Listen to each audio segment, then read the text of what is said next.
टाकते ना.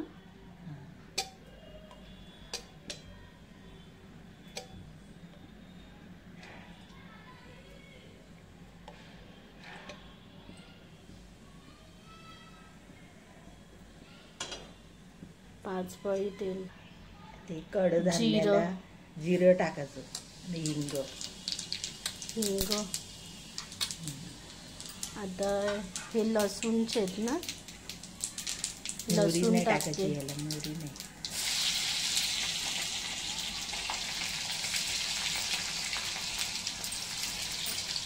हे मिरची आहे ना, हे 4-5 आणि हे कढीपत्ता थोडीशी.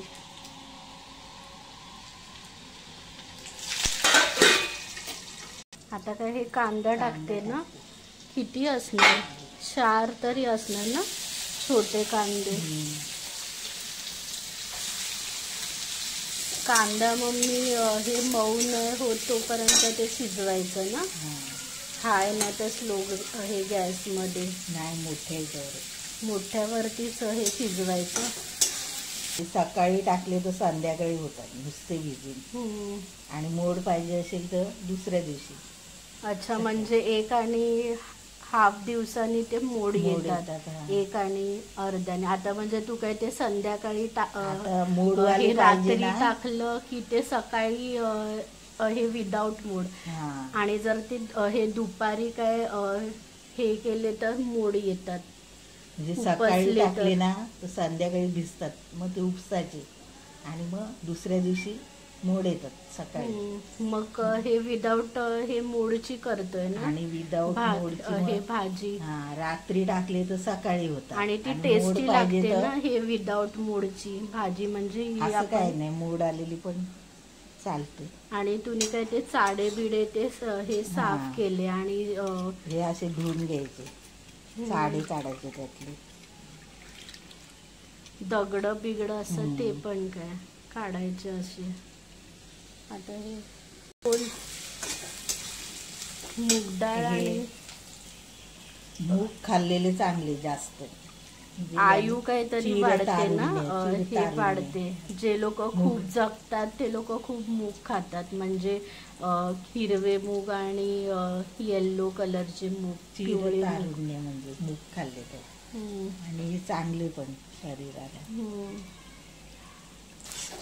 मला ही रेसिपी खूपच काय आवडते आणि मी हे चपाती आणि हे लोणच्या सोबत खाते. ह्याचे मोड आलेले पातळ आमटी करतात म्हणजे मसाल्याची. आणि कांदा खोबरं वाटण लावायचं, टॅमॅटो टाकायचं. हळद टाकते ना. आता काय हे मूग टाकते.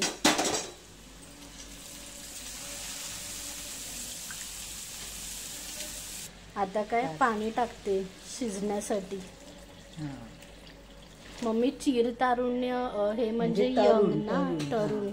याच्यामध्ये मम्मी ते हे चाडे पण ना काय हे निघतात.